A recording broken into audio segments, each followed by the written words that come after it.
This is the voromotors Roadrunner SE, and it is a small e-bike that I like to store indoors. And it is really fantastic how compact this e-bike is. However, this handlebar can be a bit troublesome to get in this room, to maneuver around the door, and to bring in the house to store. So in this video, I am going to replace the wide handlebars with another set of wide handlebars that can be folded. Voromotors sells these folding handlebars. However, I got this one from Amazon and I thought I got a fantastic deal at $40, which is $20 less than what it cost new and what Voromotors sold it for. So I thought I got a fantastic deal. But it turns out that I bought it like new. When I got the item, turns out there are marks, there are scratches, it's kind of used. So imagine if you were married to somebody like new. Bruh. So maybe I got a raw deal, but either way, I'm going to keep it. And now let's show how to get this installed. So before you even start, I do recommend that you take a photo. That way you can remember how everything goes back without referring to a video. So your bike should come with a toolkit and you will need 3, 4, and 5. So the goal is going to be simple. We're going to loosen the brakes. We're going to loosen these controls, loosen the throttle and control panel right here. And then I believe this side will just be pressured off because it's just a dead handlebar. So here are the brakes, and it uses a number 5, I believe. It's the bigger one. Righty tighty, lefty loosey. This one is out of the way. Now you can loosen this one. It should be number 4. Number 3, sorry about that.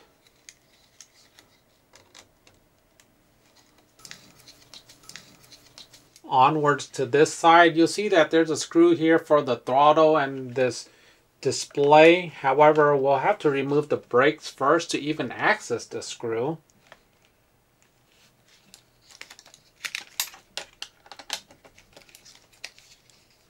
So that was a number 5, and now this one is number 3.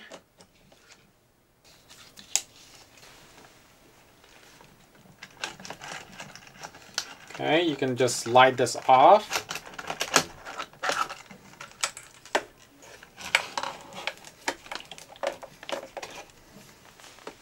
Okay, so this is the left side. It's a bit different because there is no throttle here. See, the throttle was like one piece. It slid off easily.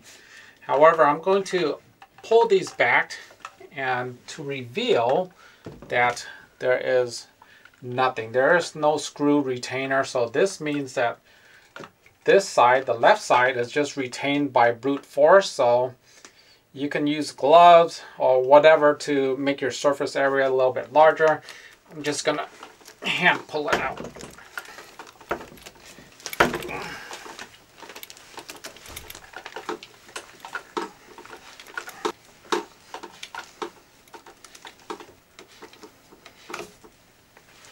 Wow, that was a bit of a struggle just to get this out. I could barely catch my breath. You know, old people, be careful when you're doing that. You will lose your breath. That was a lot of work just to get this handle off. Thankfully, it's only one side. Okay, so this side should just easily come off now. Brakes first, and then this control module. And now we can get towards this center piece to remove the bar completely. So this looks like number 4. Yes, it is number 4. And this is lock threaded in, so it's going to be a bit tough, okay? How I like to do it is loosen it diagonally first. But you can do any way you want.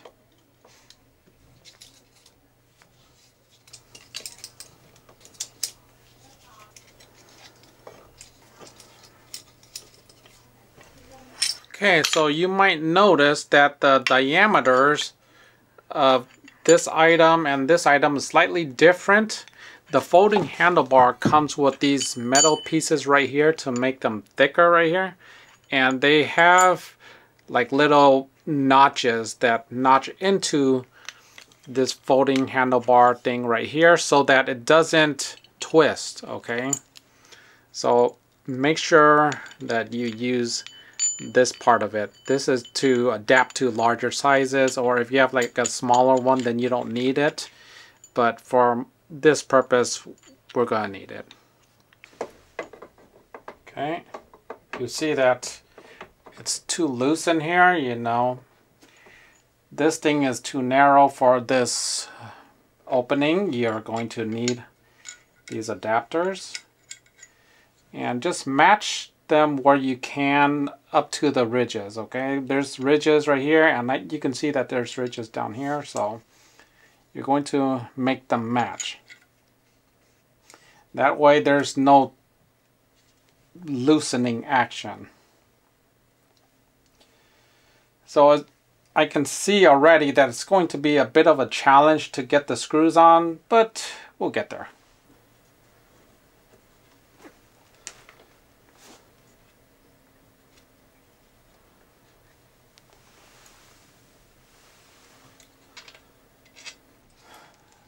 So if you've seen, I put it in partially already, and what I did was that, you know, you just let the bar go limp so that you have more space, because it's going to be really tight in here. It is what it is. At this time you can see that I have a little bit of friction. Okay, so it will stay in its place. So I can now bend it upwards and put in the bottom ones.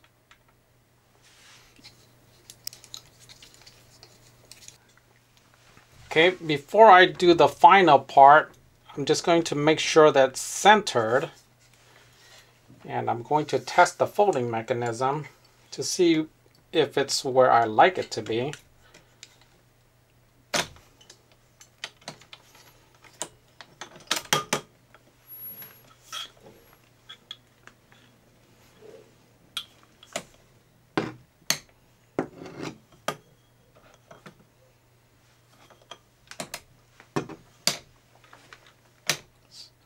So this looks good.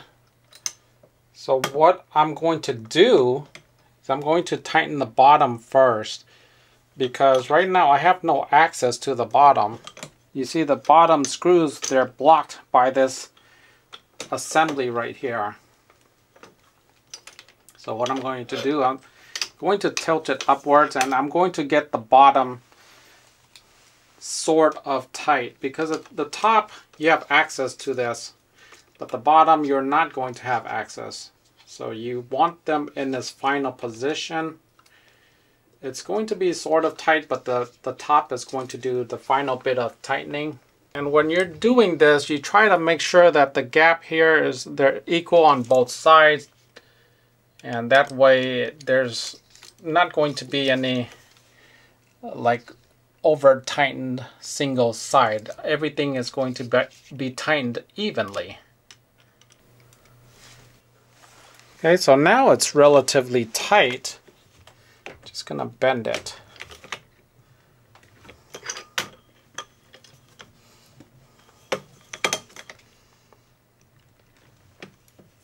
Okay, so this is where it should be.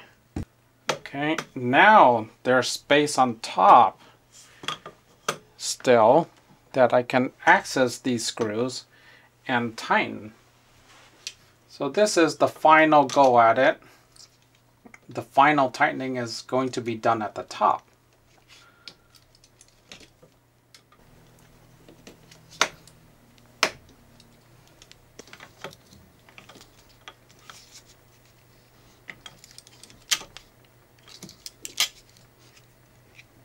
Alright, so now you can put back the controller and the brakes on one side.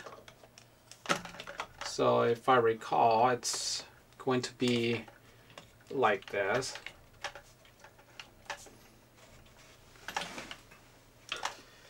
And the brakes, they face forward somewhat. And I'm just going to push it all the way back here so I can put on the grips. And this is the grip that is the troublesome grip. Requires a lot of strength. And, you know, putting it in is always going to be easier than taking it out, right? I hope so. Well, I could be wrong. This isn't easy at all. Oh.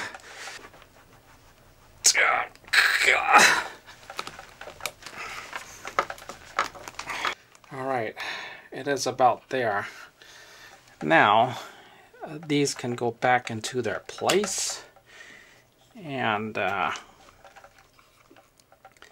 should be around there.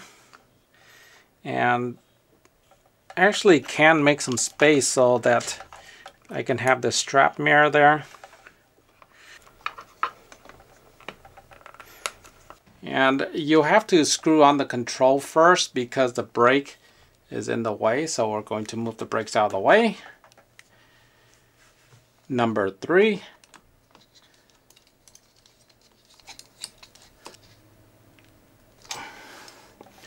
That is tight. Now the brake lever. I believe this is number 5.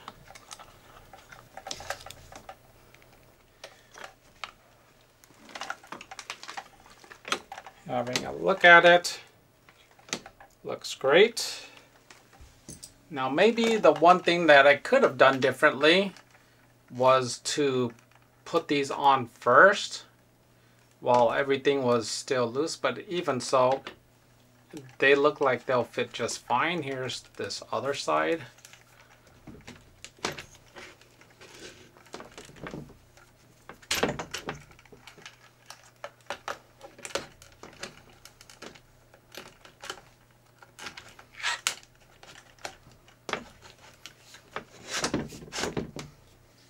Okay, the throttle goes first.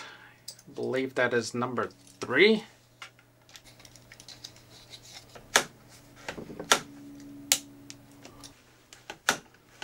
Now for the brakes, and this should be a number 5. Make sure the brakes are lined up nice and beautiful.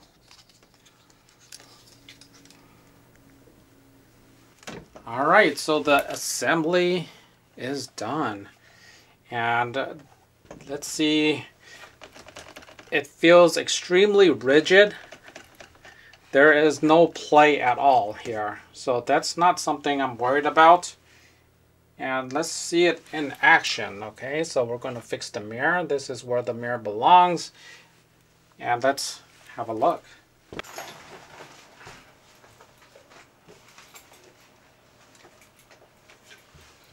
Oh, it is a bit tight in here. So, if I folded the handles,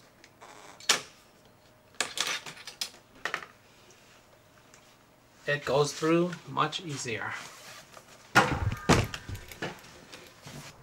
So there is one thing that you should take note of. You see this, the key is, I don't like that the key is bumping on this stem. So what I'm going to do is I'm going to twist this up even further. I mean, it's not the greatest look, but at least the key is not going to hit the stem. So this should be a number 3. And this is going to change the throttle just a little bit.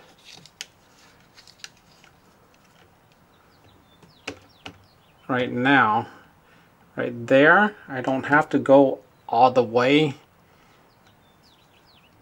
So about right there, now that the key is no longer hitting the stem, I'm good to go.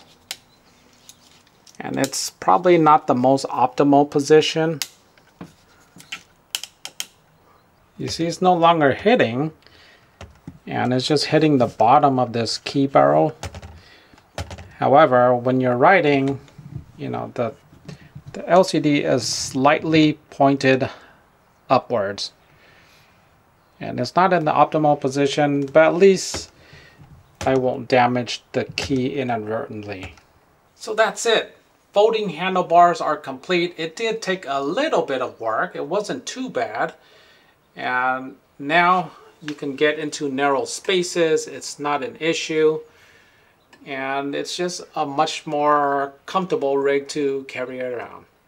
Anyhow, that's all I got for this video. I hope you guys enjoyed it. Be sure to like, subscribe, share. See you in the next one. Take care.